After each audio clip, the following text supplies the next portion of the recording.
This episode of Capes and Lunatics Sidekicks is brought to you by Tweaked Audio. To get awesome headphones, go to tweakedaudio.com and use the coupon code Southgate to get 30% off, free shipping, and a lifetime warranty. Or you can get there through the link on our website, southgatemediagroup.com.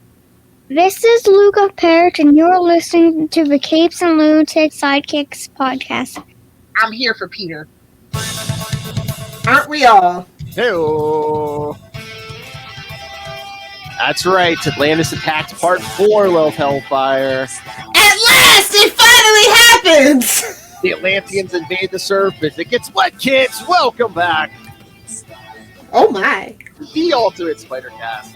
I am Phil. Like I said, joining me, it is...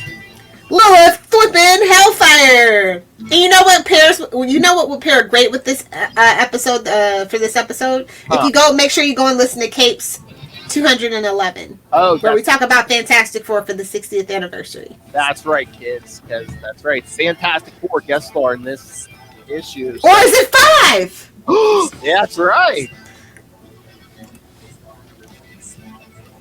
That's true, because Sharon Ventura is here, kids. But yes, like Lil said, go check out Capes and Lunatics episode 211 for more all Fantastic Four talk. So, you know who loved that. You know who was in his glory last night when we recorded that. He didn't want to pick favorites. I see him. With me now. I'm surprised. I thought he would have went straight for, well, I don't want to spoil things, but. Alright, so. Today we're covering Web of Spider-Man Annual 5. Of course, from 1989.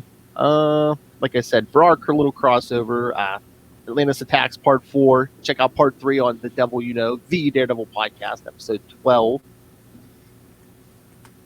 But we do have a synopsis, so yay. Oh, really? Yes. And for those of you who may want to read the whole entire Atlantis Attacks crossover, this continues from X Factor Annual 4. X Factor. You know, I'm always upset that annuals have 64 pages. It's like, you could just give me 5 more and do the thing. Oh, nice. But 64 pages for $2, you can't beat it. Modern Comics could never. That's right. Seriously, that was a nice little... That was a really nice package in the summer. Big annuals, $2. You know. It was just a really nice package. I know. But they don't... Kind of like the things on this cover. Oh, what the F? Yes. Is it the Fantastic Four or 5? And why does that water look so sticky? Wow, look at all the Atlanteans popping out of it. Exactly. It's not water. Oh my, what is it? Some kind of seminal fluid, maybe? Whoa! Nobody. That's a medical term! I don't think those are tentacles. It's web fluid. But we start this issue off in pure chaos, which I love. Oh, yes. Let's see, let me bring up the synopsis. With an Atlantean invasion force en route to the island of Manhattan, the military has been called to face this invasion force. Joining them are the Fantastic Four and Spider-Man. The tense, flip! That's right. The tense moment is being captured on live television. Suddenly, the Atlanteans arrive at Battery Park and make first blood. As an invasion force converges on the mainland, the Fantastic Four and Spider-Man rush into battle. What's his continuity now?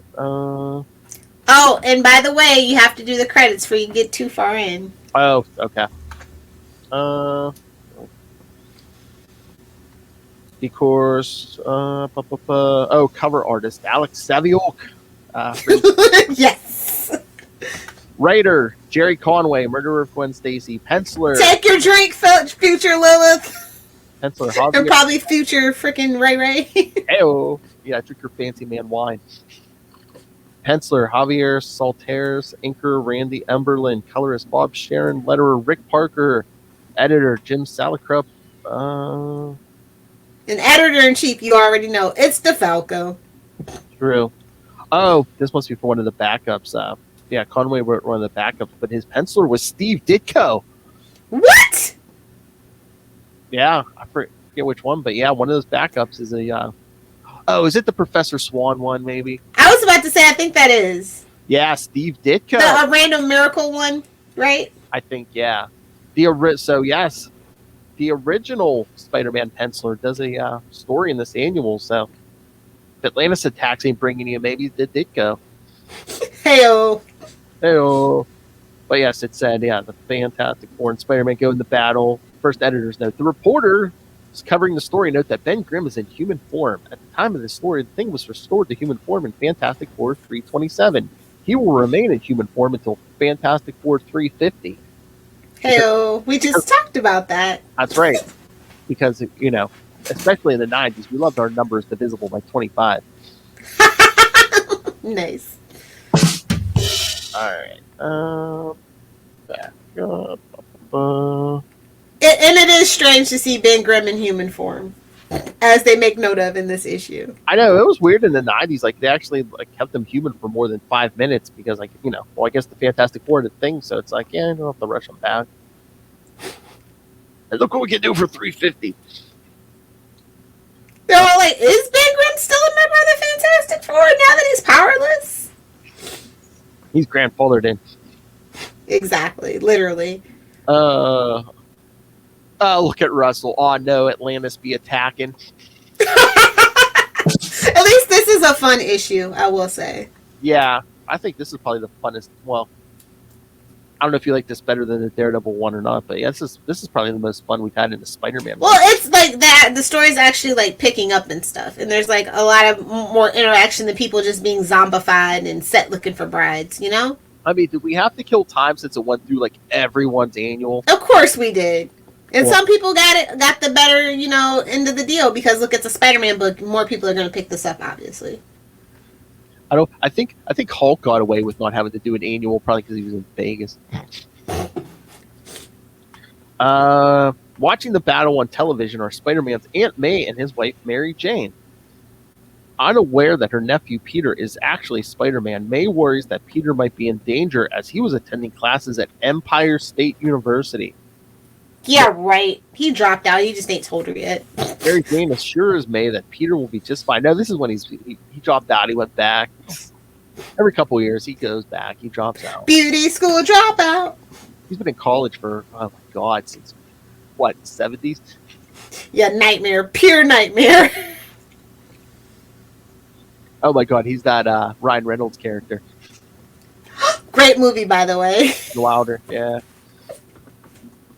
On the battlefield, Spider-Man and the Human Torch work together, exchanging quips along the way. Ah, yeah, buddy. Throwing out the quips and thwips. Nice. After webbing up a number of Atlantean soldiers in a web ball, Spider-Man is assisted by the Invisible Woman, who uses her powers. He's like, wait a minute, and here's your drop. None of my wet balls ever did that before. Whoa! And then he goes, oh, I get it. Thanks, Sue. Hello. Bam! Take that, Reed Richards and Franklin. Oh, she was working his web ball? Hey, A couple of balls down the gob. Half force field will travel. nah. Yes, so she's in them, toss them into the water. Not far away, Mr. Fantastic is swarmed by members of the attacking army, but is assisted by Miss Marvel. That's right, Sharon Ventura. Meanwhile, Ben Grimm, even without his powers, still puts up a fight against these invaders. Yes, again, editor's note. Ben mentions that his... Editor's note.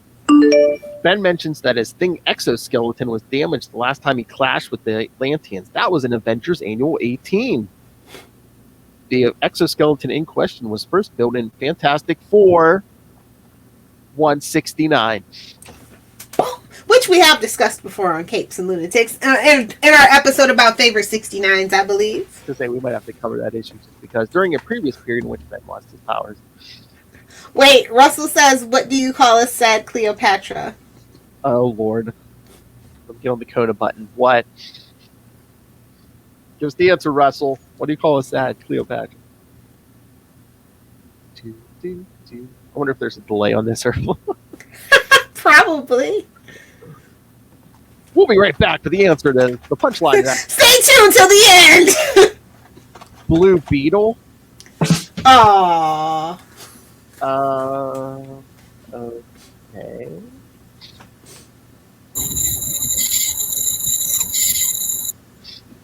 Cricket. Was that a cicada? Yeah, I give you the cicadas. I'm going to give you the crickets. As more invasion forces converge on the shore, the battle takes another turn when a massive Atlantean sea creature called the Megasaur rises out of the water. Power Rangers want to have a word with you? Exactly. At that moment... Oh, also be sure to check out Avengers Annual number 8 for context. What, for this? Mm-hmm. Oh, It's another editor's note. Yeah, 18. Yeah, that's the whole when Ben loses his suit, his thing suit. At that moment, under New York Bay, Atuma and his allies, Lyra and Gar, watch the battle. Somebody get Arnold Schwarzenegger on the phone. It's not Atuma. Atuma, or is it Atuma or Atuma? I like Atuma just because it's not Atuma. Atuma and his ally, Atuma assures them that this battle will be won. However, they are soon joined by General Eptitis, who is wounded. Sure. Hey-o, who was wounded in battle. He warns Atuma that this battle is ill-advised and is killed for speaking out against Atuma. Hey, come on, you missed the joke. They released the Kraken. Nice. I was going to say, he got killed for giving the leader bad news. Where were they, in the Oval Office? No, they're at Doom's Castle. Unimpressed by this, Lyra and Gar leave to carry out their own tasks, but they quietly gloat to each other that Atuma is a fool and how they plan on committing genocide on the Atlantean people. A sacrifice that will complete their mission to bring Set to Earth. Lyra informs Gar that her Lemurian attack force has just positioned themselves above Atlantis and wait for her command. Somebody get Namor on the phone, for the love of God. Yeah, get out of that fancy... Where's that armor? Come on, put it to use. Oh my. Hey-oh. Back in Manhattan, the Fantastic Four try to keep the Megasaur at bay. However, the creature shrugs off their attacks. That's when Mr. Fantastic notices a man piloting the creature from a device on its head. Not far away, a group of Atlantean soldiers drive a tank towards some American soldiers and are about to kill them when a man in a suit of armor leaps in between them all. He orders the Atlanteans to cease their attack. When they ignore this mystery man, he rips down the side of a building and uses it to block their blast, providing cover for the soldiers to escape. I don't know, funny people were like, Imperious Exactly. Shh, nobody can know my secret. Snap. Meanwhile, the Fantastic Four and Spider-Man are not faring well against the Megasaur. Soon enough... Well, that's because you need the Green Ranger playing the flute that doesn't sound like a flute through his helmet. I was going to say, playing it through his helmet, yeah. Oh, Jesus, Russell. Atuma Matata. He's giving Kono a run for his money. I know. Soon, all the members of the Fantastic Four are incapacitated, because remember whose book this is, leaving Spider-Man alone to deal with the creature on his own. While the Invisible Woman tends to her unconscious husband, Gar arrives and sneaks up behind her. The Deviant has chosen her, here we go, to be yet another bride of Set. How many does he need? What is this, an evil interdimensional creature or a Mormon? Come on! That's at Nightwing PvP.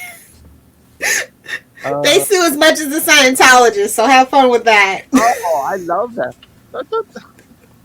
Did they practice polygamy?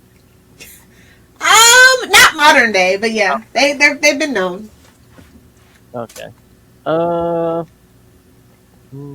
The Deviant, yes, Jesus, try to set and blast her with a stun ray, and they take her away. As he regains consciousness, Mr. Fantastic can only watch helplessly because he sure can't stretch after them or anything, as his wife is kidnapped. As the Fantastic Four recover, Spider-Man continues to hold his own against the Megasaur. Suddenly, Atuma joins the battle with yet another wave of soldiers. Wow, in Atlantis, the Lemurians get the order from Lyra to open fire. The commander of the fleet then launches a nuclear bomb that detonates in the middle of the fabled city. Yeah, because detonating a nuke in the ocean isn't going to affect anybody else. Is this how you want? Do you want to end up like Gotham? Because this is how you end up like Gotham. Do you like three-eyed fish? That's how you get three-eyed fish. Oh Lord, the tumor needs to make his monster grow. Is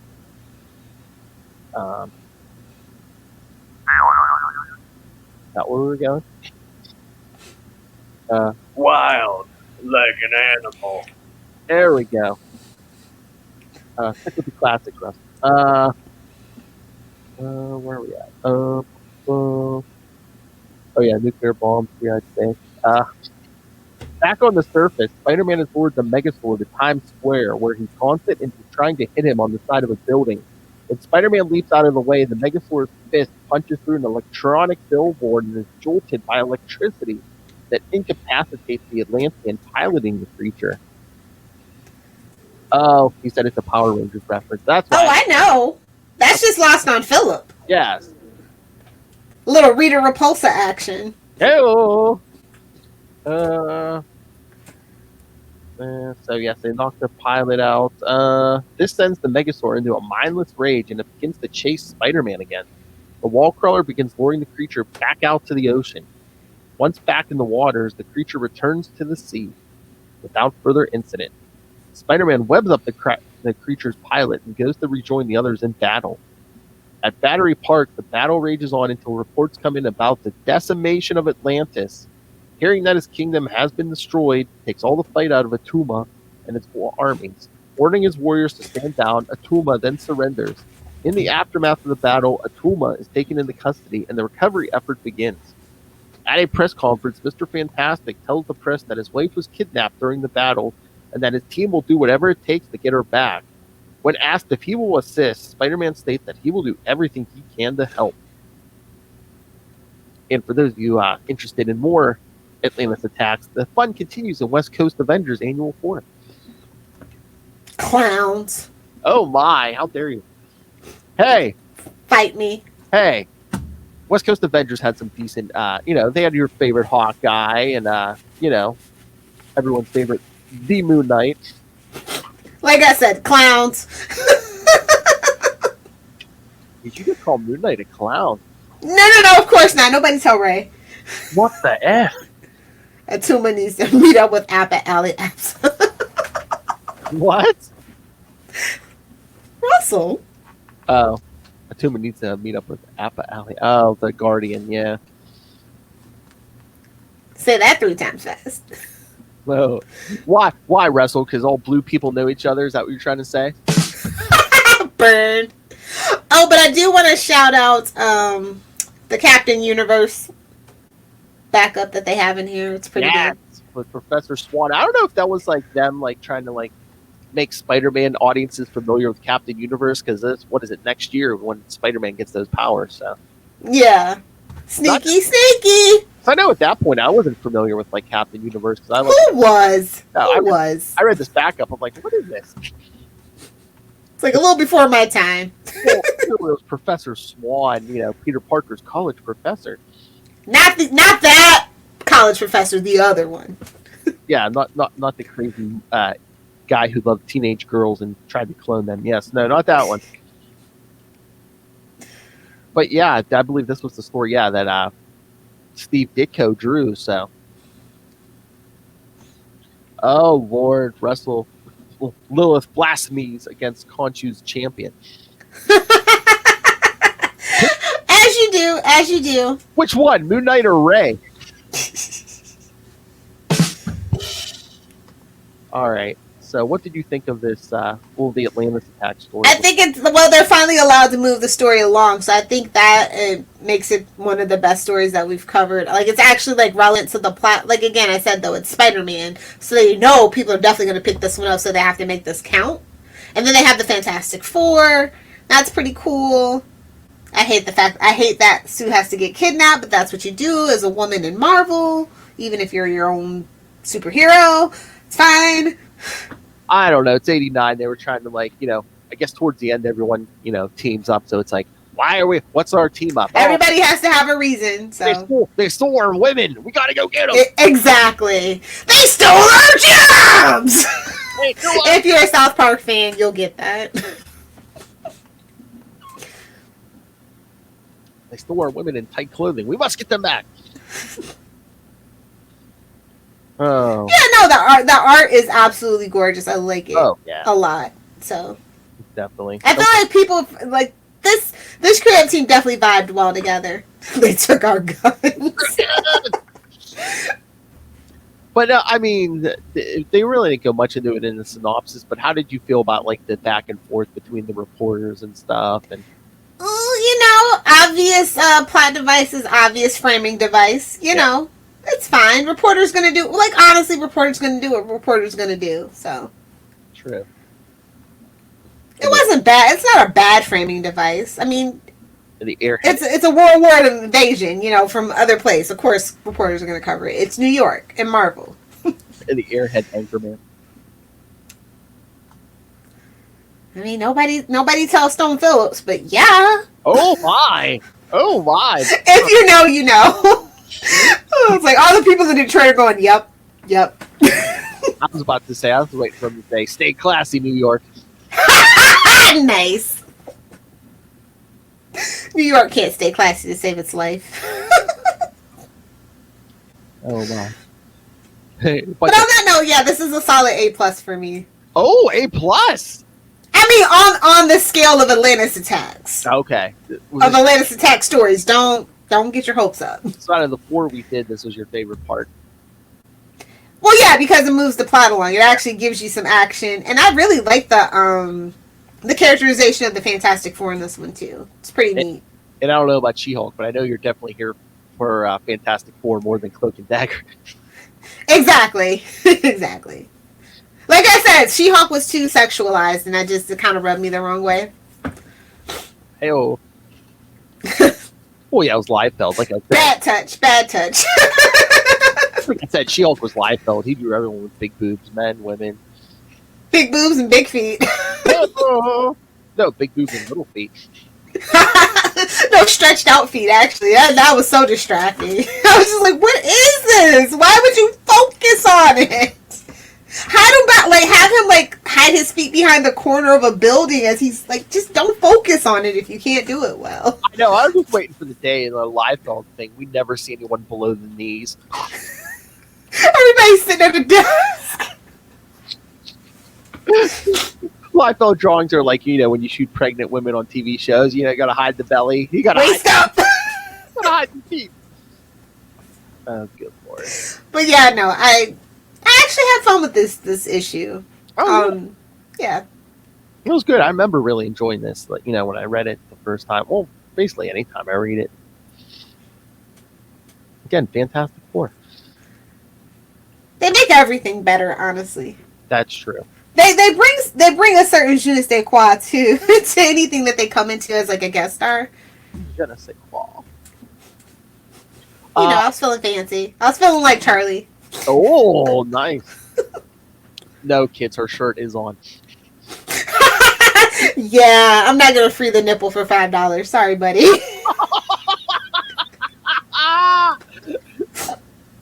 $5 million. If you're ever curious about what Charlie Esther's nipples look like, join the Patreon for $5. No, you get video. Oh, yeah. I was gonna say you get video for free, but yes. Good lord. But yeah, and then for those of you like Russell who can't get enough Atlantis attacks, we're gonna be doing one more episode beginning of July, Comic Capers 111. We're gonna be covering Uncanny X-Men Annual 13. Russell says he's going to start a question podcast just to annoy you. He'll listen to it. Yeah, I'll listen to it. You mean the character? Call me when you get to Renee Montoya, though. Then I'll listen. Nice. I was going to say, I mean, you're talking about the DC character, right? You're not just going to sit there and ask questions, right? Oh, my lord. Yay. Hey, we need more podcasts about some of these lesser-known characters. Who else is going to teach Ray? Exactly. Especially if it's DC. I told him, man, Ray's gonna have to start reading once we get to when Green Lantern's on DC Universe, which is when the beginning of Cal Rayner. I'm like, you gotta start reading. Why are you torturing the poor lad? He wants to learn, Lil. Okay, then let him learn the hard way. Hey. But yeah, so give the kids their homework. Okay. I was gonna say, while I'm looking this up, did you read Miles Morales 26? Of course I did. I thought you guys might have talked about it on Super Connectivity, so I didn't bring it up. Yeah, but no. let me get my notes. Yeah, I was gonna say he didn't. I don't think you read it. I don't know if people thought about it, but yeah, I don't know about how we're doing this Clone Saga. Yeah. Oh, yeah. Russell, bribing Ray. I got Ray into the Spectre, bought him the trades. Oh my god. Wow, you're a good friend, buddy. Man, he really wants that feedback. He's like, man, I bought him the trades. Man, I just bribed him with, quid pro quo, feedback for feedback. Russell's like, yeah.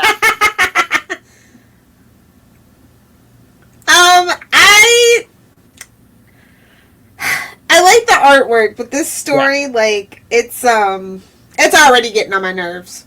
I mean, we're only 2 issues in it. It's already exactly. It's Clone Saga. No, I'm terrified. So it's like 2 Spider-Man, and then there's already 3 freaking clones.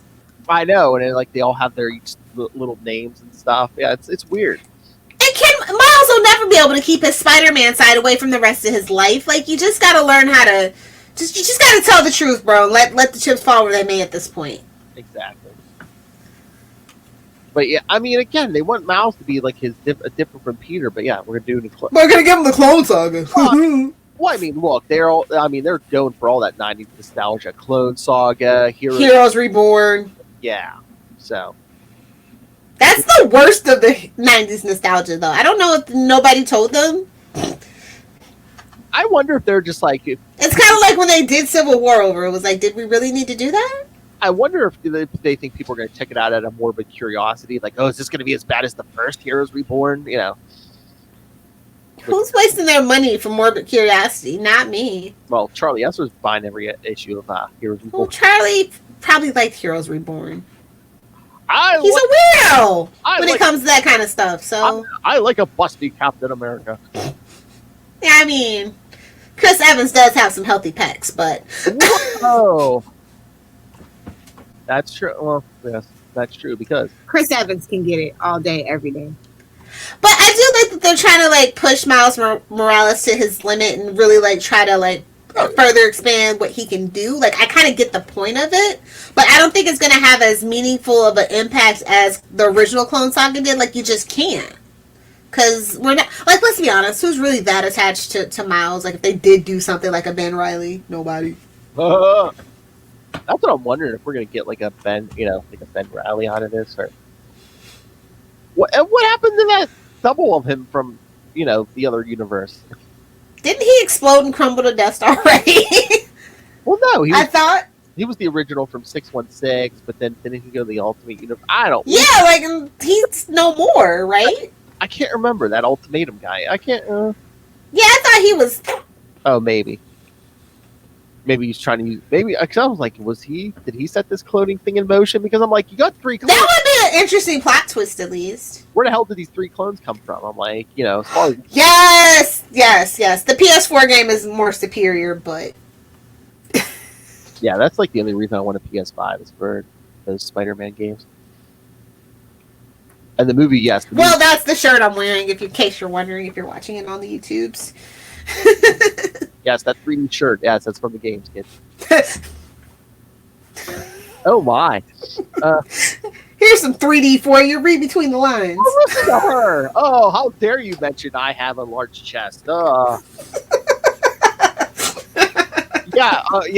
Lil, don't spread the rumor I am well endowed. Oh, no, don't spread that rumor. Oh my! Oh, look at Russell. He says Ray only got into the Spectre because of the hooded guy named Spectre. Oh man, we have so many Moon Knight jokes just for Ray. See, Ray, bring out. I think the beginning of Miles Morales is way more interesting than what they're doing right now. Like the Bendis stuff, like believe it or not, the Bendis stuff is really good. I mean, So I would start there. yeah. Again, Don't jump into this modern stuff if you have no context. well, like the early Miles Morales was very well grounded. You know, he was just a kid who got powers, and it was very like. You know, it's very reminiscent of, you know, how Peter started. It's a formula. It works for a reason. Yeah, But yeah, no, I'm just morbidly curious, absolutely, but I didn't necessarily buy this issue, but I bought the first one, but the second one I'm like, you're gonna have to do something really spectacular for me to like actually put it on the pull list, so. This is one of those clones say something about, it's like, oh, you don't have a brother, and then Peter swings in. Yes, he does. Where is my next Into the Spider-Verse movie? Like, honestly, that's the only thing that I care about. I know, but doesn't that animation like take a while? I mean, they had this whole pandemic. Sure. That didn't stop nothing for animation studios. Oh yeah, that's what I was gonna say. Yeah, I think all the animated stuff, people said they could just work from home on that. Yeah, so no excuses for that particular thing. That's the only like real Miles Morales property that I'm like, in the video game obviously, that I'm just like here for, because I don't know, I feel like they're bored with him. It's 26 issues in and it feels like 50. That's all that I'm saying. I just think they don't know what to do with him. I don't know. I think they bit off more than they can chew. Because, I don't know, there's just so many other Spider books that I'd rather read, and I do love the character, but right now, I'm not interested. Well, I think it's like, you know, it's like the Peter problem. It's like they probably want to graduate him from high school, but they don't want to like jump the gun and stuff, and it's just like, you know. Yeah. They're like, oh, maybe. Definitely a holding phase right now. Mm-hmm. They aged them up a little bit from his early appearances, but it's like. Yeah, he was like 12, so. Something like crazy like that. Yeah, I know. But yeah, I think that's the problem. They're like, okay, they want to do more with them, but they're like, we can't take them out of school. You know. I mean, they could give him the old homeschool route, and he could graduate early. There's a test you can take. I don't know if they know that. There's a test you can take. Well, again, too, I mean, he got, you know, he won his way into this fancy school, so they're like, can't really throw away the fancy school. He could get expelled. He is a black guy. They can come up with any excuse to expel him. I'm just saying. Well, that one guy was ready to throw him out, you know, because he's like, oh, you always disappear. Why are you always sneaking off? I mean, they had their perfect out, and I guess they want to keep the school for the drama of it all, but... And it, too, it's like, you know, you get to spend more time with Gank and stuff at school. True. Yeah, they're at a crossroads with this character. I mean, obviously, we've just completed our first, 25... Yeah. So we have to do something fresh and different, although it's not fresh and different, but you know what I mean. Oh, yeah. Well, updated versions of old stories, yeah. Modern comics! Waka waka waka! It says legacy numbering was at 266, but I don't think those are all Miles's. I think... No, they're not! Well, no, I think they went... Because originally, wasn't he in a book just called Spider-Man? I think they were going from the number... Yeah. From the 90s series, yeah. She's like, sneaky, sneaky. Please, is anyone read a Miles for legacy numbering? I don't think so. No. Marvel, never change. You're an absolute mess. I don't remember 200. Your movie universe might be cohesive, but your comic book universe is an absolute catastrophe. I don't remember 266 issues of a book called Miles Morales Spider-Man. Oh my god. Alright, so are we done here? Definitely. Give the kids the homework, pay some bills, and let's enjoy our Saturday. So yes, kids, yeah, if you, like Lil said in the beginning, if you like Fantastic Four, yeah, go check out Capes and Lunatics 211, dropping on Memorial Day. So as you're barbecuing, or marinating your ribs, or whatever you're doing, be sure to listen. Yes. We did a big Fantastic Four 60th anniversary special, so... in race and in feedback, Russell. All right, next week on Ultimate Spider-Cast, we'll be covering Amazing Spider-Man 247 and 248. Thunderball! It's happening! This is not a drill, kids! Get your drinks ready! And also the backup story of the classic kid who collected Spider-Man. Phil? I didn't know they wrote a story about you. Hello! That's right. So yes, that classic story. Plus, we're going to be getting some Thunderball jokes, and not just James Bond jokes. Russell, I sent in feedback for that one months ago. I know, Russell. I have it in there. It's loaded, ready to go. That's right. Then in 2 weeks, again, it'll be another Scarlet Spider Dad Fest with Spectacular Spider-Man 228 and Web of Spider-Man 129. Time Bomb. Heyo. Oh, that's right. The last, that's like the last issue of Web of Spider-Man. Oh. Oh, yeah, I hope Phil wasn't that kid. Yeah, I know, Russell. So expect a happy ending there. Oh, and then in July, we're doing a bunch of Marvel team-ups for all Black Widows. I wonder why. Yes, so the first one, Marvel Team-Up 57, and then the episode after that, Marvel Team-Up 82 through 85. And then tying it up, Marvel Team Up 98. And then, of course, another Scarlet Spider. Alrighty, kids. And I'll wait to drop on what we're doing in August, kids. Bunch of team-ups. Most of them are quite smashing. Smash it!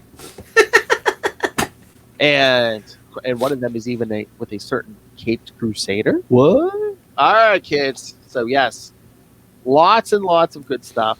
And no, it's not the Moon Knight. Email us, kids, capesandlunatics@gmail.com, or call the voicemail 614-382-2737. That's 614-38-CAPES. And remember to follow Ultimate Spider-Cast on Facebook, Twitter. Find links to all of our various social medias for all of our numerous shows. Find the link to this YouTube channel where Lilith Hellfire showed me the 3D. Find links to the Patreon. So much going on there. Hard R movie reviews.